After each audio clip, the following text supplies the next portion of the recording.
When someone asks me a question, are all marketeers going to sound the same?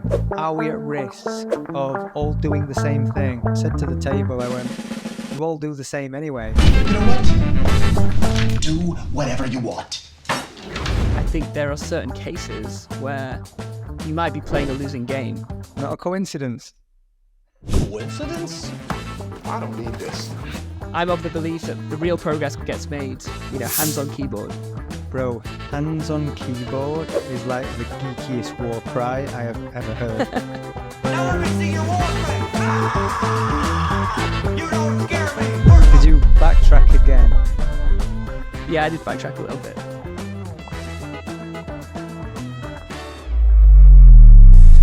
Welcome to Memes and Machines, a podcast for marketeers, entrepreneurs, or anyone who's interested in capturing attention.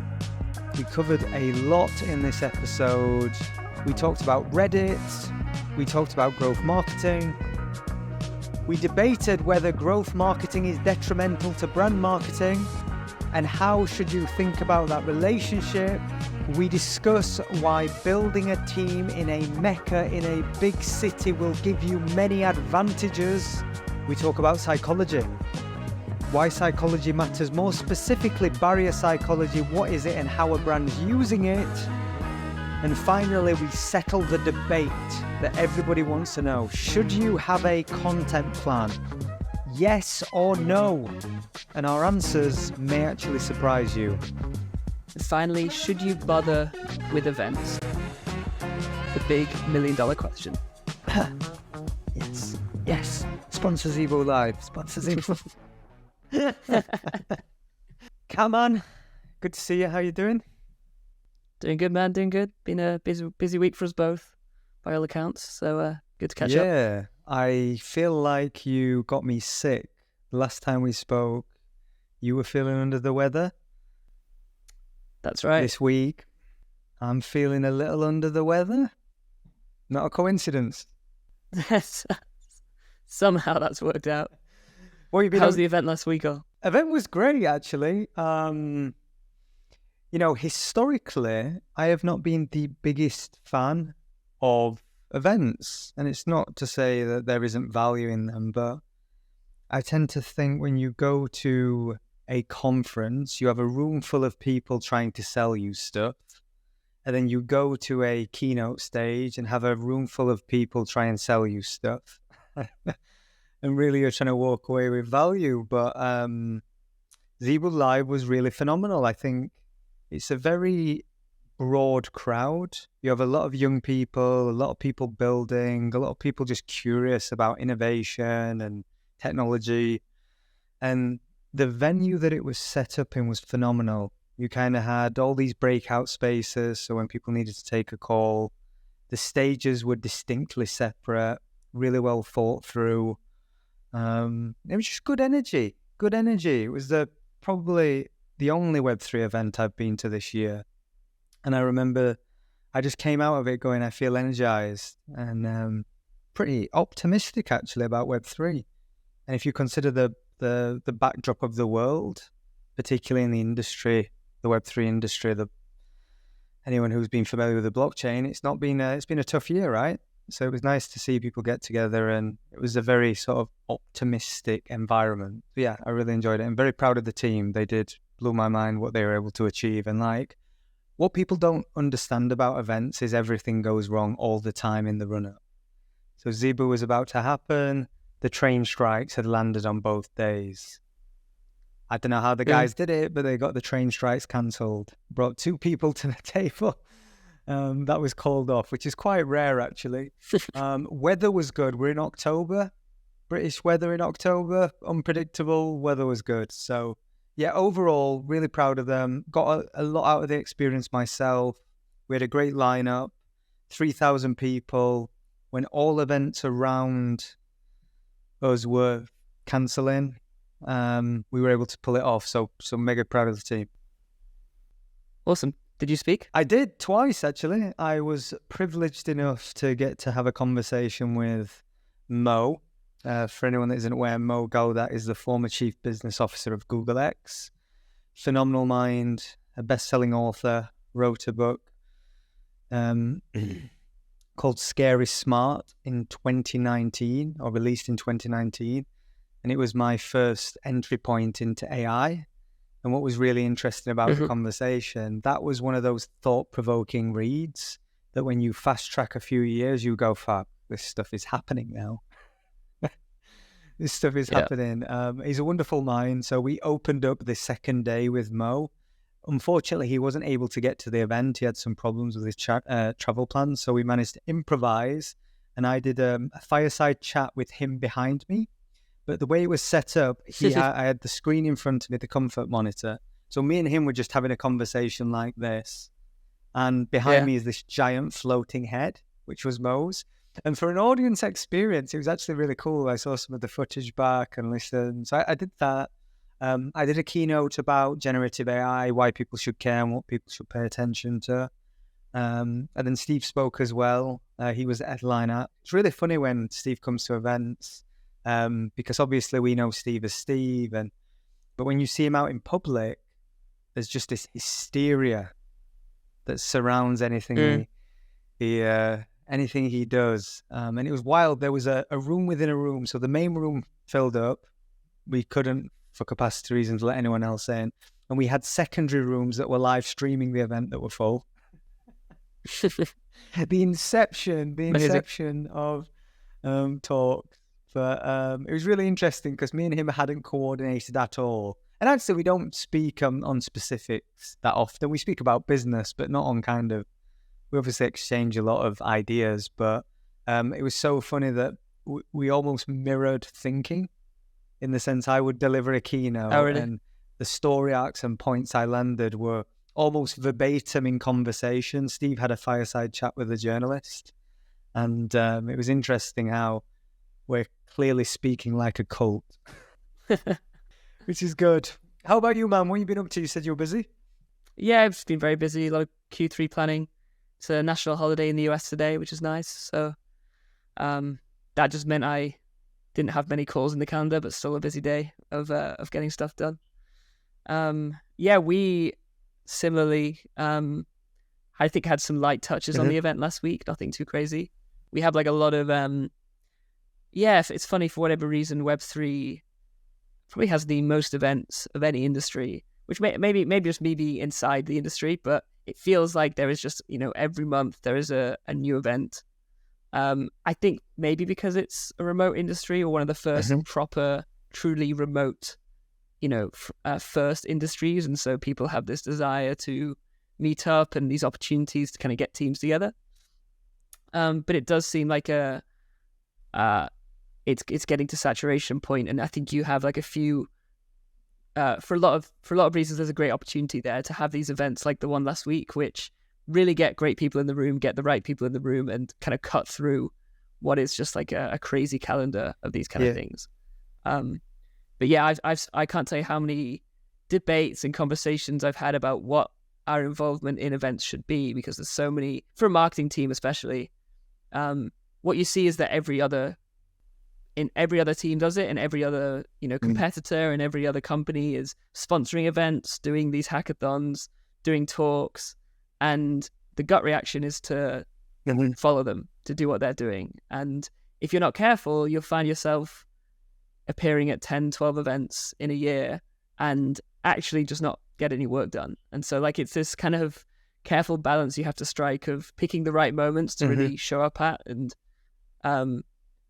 reach the people you want to reach, but then actually being really comfortable with, we're going to sit this one out, like not having that FOMO of having to be at every event, because I'm of the belief that the real progress gets made hands on keyboard, like at the end of the day, especially in an emerging tech. And so it's just like, I always find it really interesting when these things comes around, because I have lots of debates internally and we're getting pulled in a lot of directions. And it's really difficult to know what the right answer is. Hands on keyboard is like the geekiest war cry I have ever heard.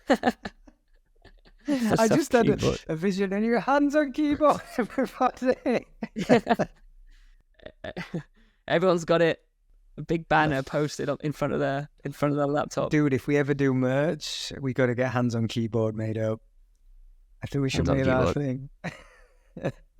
I want to speak about something to kick off. I watched a film over the weekend called Dumb Money. And for anyone that isn't aware, I think the film's been out maybe 2 weeks. It's effectively the story of the Wall Street bets moment, where the internet went head to head with hedge funds and financial institutions to create a cult moment in history. It was a David versus Goliath story, and it all came together through Reddit and YouTube. I won't go into the plot or the story because I think although there are lessons to be learned, but I do want to talk about Reddit. Reddit for me is often a misunderstood, overlooked platform by marketers, yet incredibly influential in culture. You see time and time again this narrative start that, trends start on Reddit and then make their way across to TikTok, eventually end up on Reels and, and beyond, right?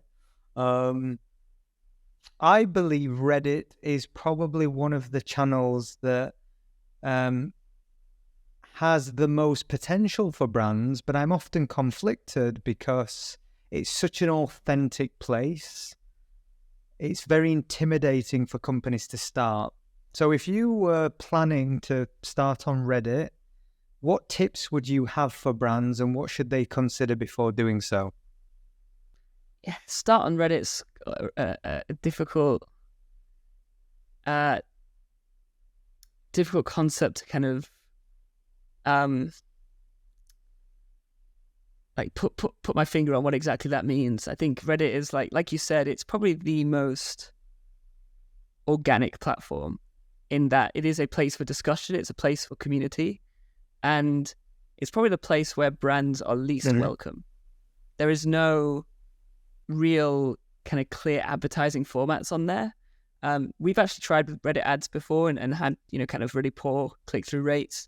Maybe we're not very good at them, or maybe the industry isn't right, but that's just kind of like an anecdotal thing I've seen. But I hear a lot of people say that people on Reddit they're very, skeptical towards advertising, and they can kind of sniff it out quite easily, and they don't want to feel like they're being sold to.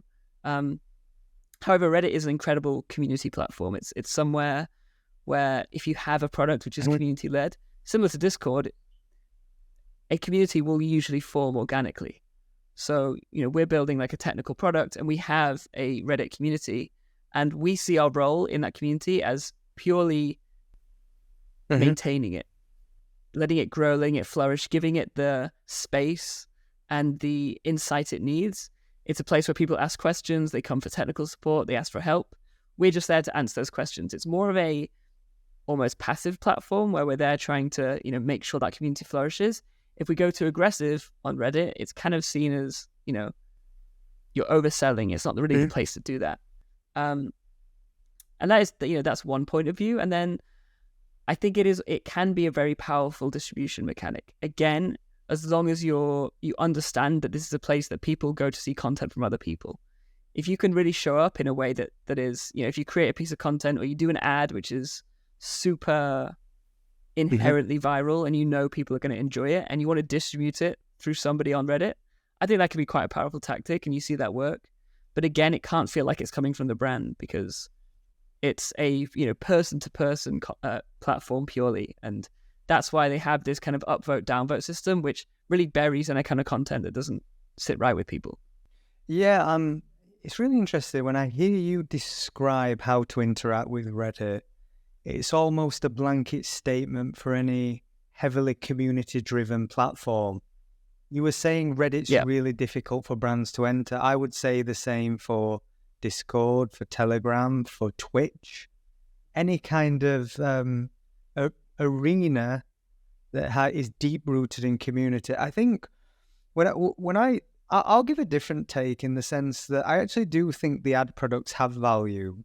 And I've seen them used because you can now, the paid products work, but it's just making sure, to your point, that you're utilizing the channel in the right way.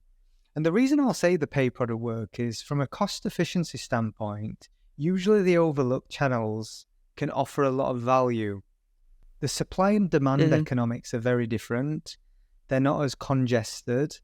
But I think the best thing, if I'm giving advice to people, is start with understanding. I think the first thing you should do is listen. Reddit is full of rich intelligence about products, services, themes, everything, right?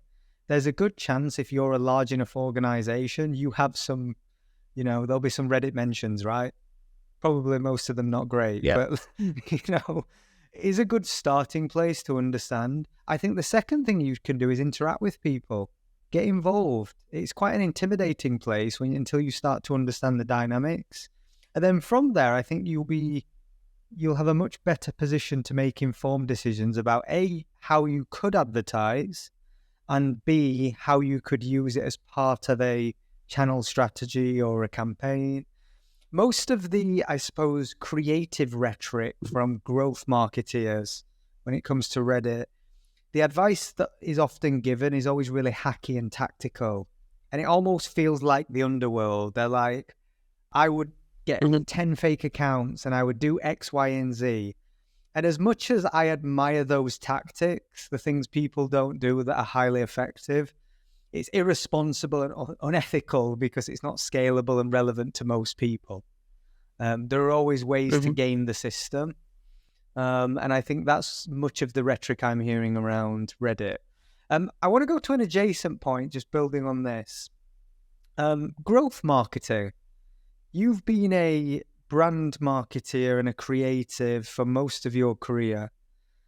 And more recently, your focus has been on growth marketing. And you're really bringing a lot of I would say, brand and content marketing expertise to the arena of growth.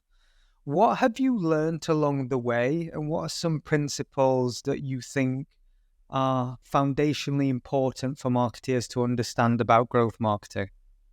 I'd say there's still a lot of similarities. So I came into I'm going to start doing growth marketing now, came thinking I'm going to have to learn a whole new toolkit. I'm going to have to completely rethink how marketing operates. And actually a lot of it is very similar. Right now, a lot of it boils down to, can you create a good piece of content? Growth marketing is usually just, how do you distribute it differently? How do you call on more mechanical, more, scalable tactics, which are a bit more mathematical, but at the end of the day, you're optimizing for content. You're deciding which copy hits best. You're deciding, what people respond to better. And growth marketing is just a different way of distributing it. It's interesting when I hear you describe that, it sounds like your philosophy to marketing hasn't changed that much, but maybe your appreciation for measurement has, and using feedback to get to the right answers. Is that probably a fair assessment? Yeah, exactly. Right. So with growth marketing, you have a bit more clarity over where your attribution is coming from. You have a bit more insight over where your budget is going and how exactly that budget is translating into results. And so the principles might stay the same, but actually you become a lot more knowledgeable and you kind of develop a stronger muscle for which content is going to perform better. One thing I'd say is that growth marketing can actually inform your organic marketing in a number of really interesting ways. So you might run, 5 or 10 different ads, which carry slightly different messaging around a new product you're launching or a new feature you're launching. The ads will then tell you in a very mathematical way, which messaging or which creative or which content your audience are responding better to. You might have a higher click-through rate if you use this piece of copy. Images that featured this product received 10x, more interest than other kind of ads we ran. And all of a sudden you have this really interesting data that can inform your organic content strategy. This is the piece of copy we should use for this product because when we ran 5 different variations, this ad performed the best. And so people should think about how growth marketing can be this really powerful tool for understanding how your audience responds to the content you create. Can I play devil's advocate are the two mutually exclusive? The reason I ask is everything about growth marketing or performance marketing more broadly is logical. You're Yeah. guided by data that informs your decision making. But so much about great marketing is often illogical or seemingly random or emotional. And I often think that marketeers fall in either or camp. And really, fundamentally, you should have a deep appreciation for both. So my question to you is, do you think that leaning into that way of viewing the world can also be detrimental as advantageous? And how are you tapering or, I suppose, balancing those dynamics? Yeah, 100%. Like, again, I'm a big believer in intuition and, doing stuff that feels right and feels good. But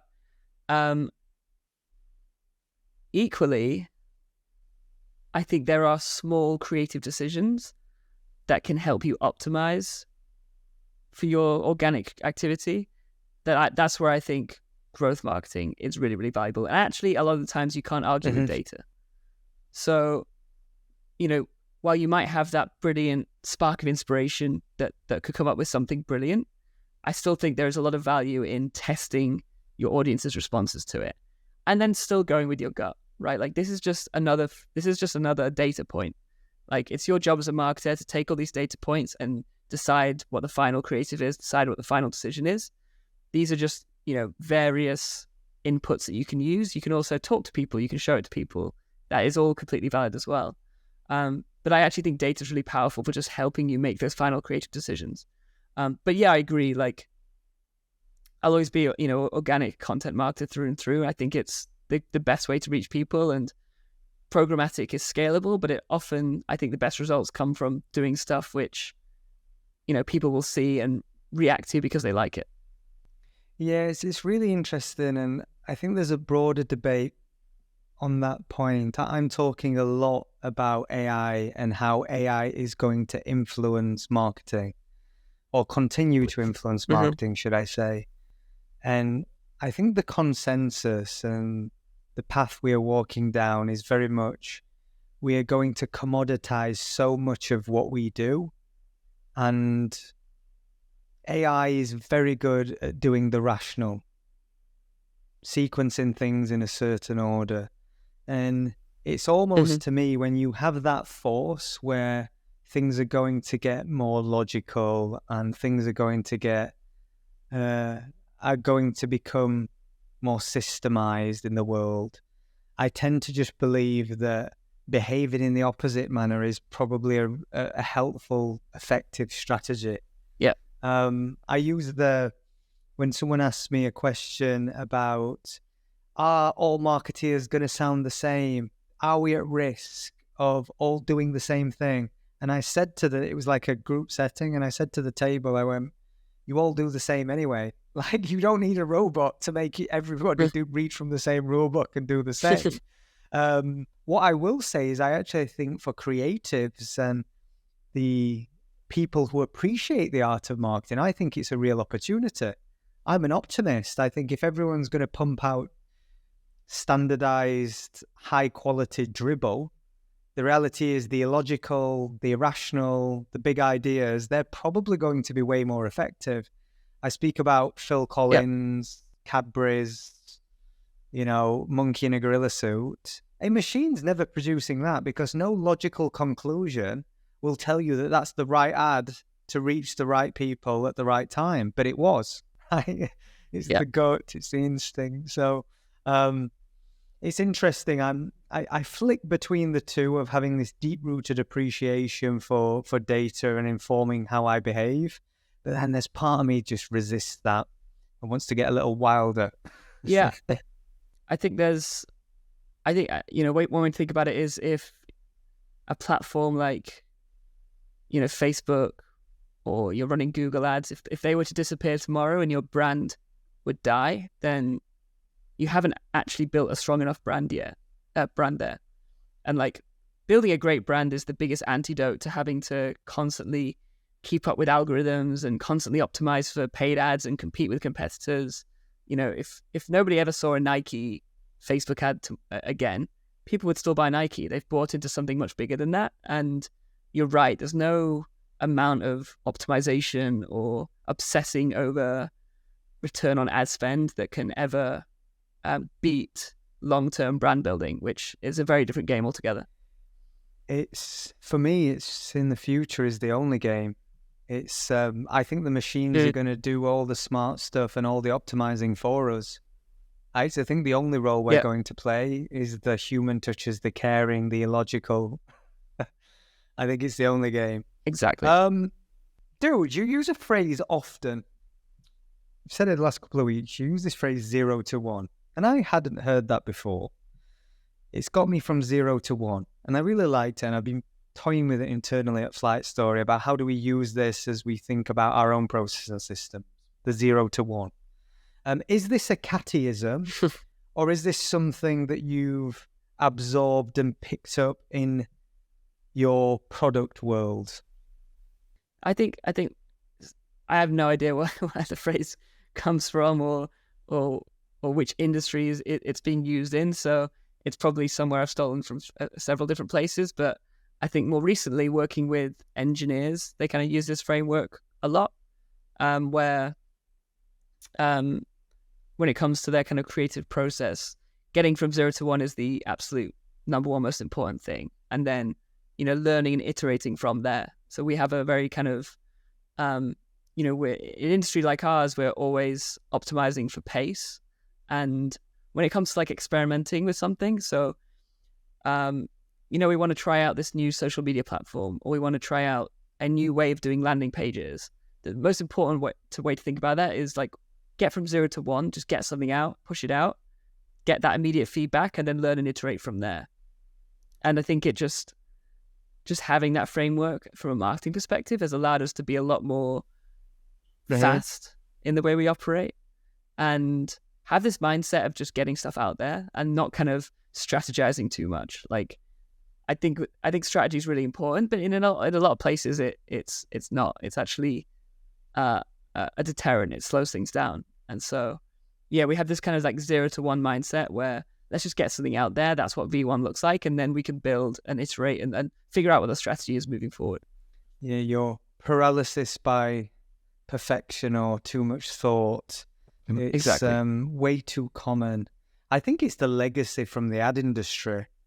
You know, if I think of the industry's being built, it was built in a time where to reach people, to get eyeballs, you had to pay a lot of money, which meant it was reasonable to spend a lot of money on everything that you did in order to, you know, justify spending so much on your media.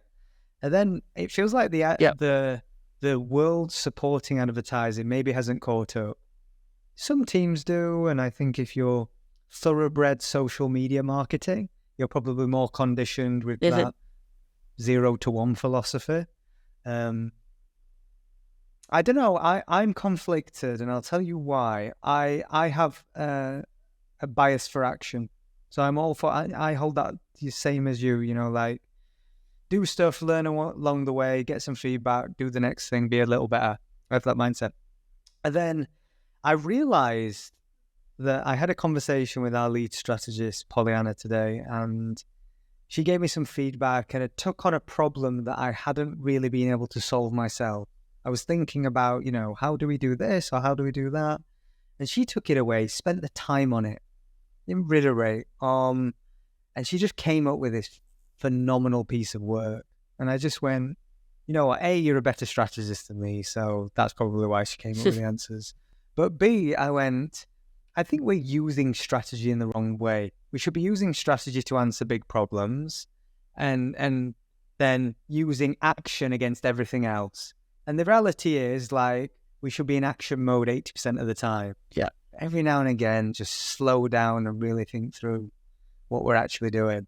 So, yeah. And try and do them both at the same time. Easier said than done. Yeah. We're full of, what do they call them? Paradoxes. Go fast, go slow, go long, go short. Let's do it all the time. On that, I was speaking to a mutual friend of ours, good friend of ours, and I was trying to convince them to move to London. I was speaking to Joe, Josh, and Alessio, and I was saying, guys, come to London. They build a phenomenal marketing business, and they're kind of semi-remote, living in Manchester. And I'm not, I'm a northern boy. I'm not very pro, but there is something about big city energy where the ambition is self-fulfilling. And it almost feels like if you're very ambitious, there are so many advantages to being in the room where it happens. What do you think about building teams in big cities? There are many disadvantages, usually costs, living in expensive boxes in the sky. And usually, maybe have to compromise some aspects of your lifestyle to meet those demands. But I just think it's worth it. What are your thoughts? As someone who moved to New York 7 years ago, it's very clear in my mind the benefit of being in a big city and what it does to your ambition. The people you meet, the trajectories people are on, it's just like a different level. And you just start thinking bigger by default. Like you're just around people who are thinking bigger. You are constantly the poorest person in the room, wherever you are. And as a result, you aspire to be better and you aspire to do more. And yeah, exactly. You have access to incredible talent. You have that energy surrounding you every single day. And it just kind of like gives you that impetus to go a bit further and to do a bit more. It has that like natural adrenaline that you can't really get from, being not in a big city. However, the world has changed and talent is more distributed. And I think there are certain cases where you might be playing a losing game by being in a big city and by paying over the odds for an office and by trying to compete and trying to look left and right. Something tells me there might actually be some benefits in, being remote, saving the costs on an office, especially when you're starting up, and focusing on how do I find the best people? How do I, reallocate those funds towards marketing, or how do I bootstrap this in a way that's more cost effective for me?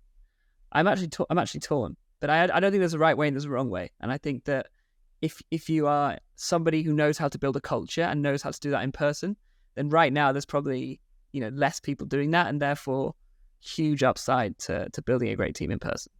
There are never any absolute, so you're right. Anything we say, we speak from our own bias. Anything I say with complete conviction is coming from a strong place of my own biases. But I would say if your ambition is high, I think if you are fortunate enough to be, or privileged enough to be able to move to a big city, I would say you 100% should, because your chances of succeeding or learning some very strong, meaningful lessons are probably higher than making choices that are arguably more comfortable, easier, rational, thoughtful. But again, this comes from my place, which is one of bias. Dude, I have regained my love for psychology. So I've been reading a little more around psychological principles, and it's one of the reasons why I decided to pursue a career in marketing. Is I love psychology, I love business, and marketing is the intersection between those two things in many respects. Understanding how people think, how feel, and how to communicate to them. There was a phrase that I was reading about, a term, a psychological principle called barrier psychology. It's very simple. Human beings want what they can't have in many respects. Barrier psychology. We see this time and time again when we are told not to press the button, we want to press the button. We see time and time again when we put something in a box that you can't get to, we desire it more and more. Have you seen any really good examples where people have created friction or a barrier between a person and a product and service and got really cool outcomes? Any campaigns that come to mind? Yeah, I think I'll talk about one of our own, social chain from a few years ago.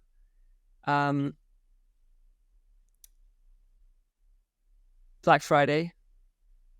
I don't know if you remember that we, there's a million Black Friday sales in a day, right? Like, how do you make sure that yours stands out? What we did for a fashion client was pretended that somebody, an employee of that fashion brand, had dropped their black card on the side of the road, and somebody had picked it up and found their employee discount code, which they shared on social media and which everybody was then able to use to get this exclusive discount. What that's doing in a really kind of roundabout way is by making people believe that they are getting access to something that they don't usually have access to, that they are cheating the system. And you're basically giving somebody this kind of feeling of winning, of getting one over. It's the same reason why Nando's famously don't mind that people will pay for, they will buy tap water with their meal, and then they'll go and put Coke in it. They're very, very apparently very familiar with this happening, but they know that consumers will come back to Nando's every week because they feel like they're winning, they're beating Nando's, they're getting one over them, when actually they're basically making no any kind of tangible gain whatsoever. And I think this had the same concept where you're putting an imaginary barrier up. There's a discount code that usually nobody has access to, that it's very kind of internal, and now we've kind of pulled the curtain back and given you access to it, and as a result had this huge increase in sales and really cut through the kind of Black Friday noise for that day. Yeah, that has a multiplier effect because it's steering into FOMO as well. Yeah. How long before they find this out? So yes, you have this, you've revealed behind the curtain, and you manage to offer something, but then it's multiplied by that kind of time pressure, which is fascinating. Yeah, it's really interesting. I think what I want to do is I'm going to write down some notes from what I'm reading at the minute. And I think we should do a deep dive into psychology and brand campaigns, because I think it'd be really interesting to unpick. So maybe next week I'll pick a few and you pick a few, and we'll go over them, which would be good. Come on, to conclude, I want to argue with you. Sorry, I didn't mean argue. I want to debate a point. I'm going to pick something that I know you have a strong opinion on, and it's our debate of the week. Should brands have a content calendar? Go. No. In most cases. So obviously there's always a caveat don't here. backtrack. Don't backtrack. Go in with your no. I want you to just give me a strong no. Okay. I'm going to double down on my no. I'm a big believer in content calendars mostly being arbitrary. I think there's this kind of I remember when we first did social media, the way to do it was you'd have this content calendar, you'd have Monday we do a quiz, Tuesday we do this thing, Wednesday it's National Cookie Day, we'll do a post around that, That in itself isn't a negative process to do, but what it does is it puts your team in the mindset of creating content on these 2 to 3 week timelines. The best content is always reactive is one thing, but also you're just training your team again to not have this kind of fluidity when it comes to thinking about content creation. I'm a big believer in, if you create a great piece of content, get it out the same day. Figure out, look at what the immediate feedback is, and then test and iterate, and then figure out what the next piece of content is. Obviously there's processes that need to happen, and there's, people operate in different ways, but largely, for example, we've grown our Twitter page to almost 80,000 followers. We've never scheduled a post. We'll post things manually that we've planned to post in, previous weeks or previous days. But largely we've had this very kind of on the fly approach to content creation, which I think has allowed us to just be more agile, move quicker, and not obsess over arbitrary posting plans, schedules, which in my opinion aren't necessarily needed. There is a caveat. If you're looking to scale your team, if you have a content team of 20, 30 people, it makes sense. Did you backtrack again? Yeah, I did backtrack a little bit. This is unlike you. You're usually all in. I feel like I should have wound you up and let you go. I can't deal with the pitchforks. Listen, in the In the pursuit of balanced debate, I will say you are wrong. And I'm going to tell you why you are wrong. You are wrong, and I'm going to use a cattyism to prove you're wrong. 0 to 1. 0 to 1. What a content calendar allows you to do is have some structure around your ideas, your plans, the things you as an organization care about. And I may not have, did you say 80 or 90,000 Twitter followers? Is that what you said? 80,000, yeah. 80,000, strong plug. Strong plug. I may not have that at my disposal, but what I do have is a good, I think it's important sometimes to craft, to tell longer stories.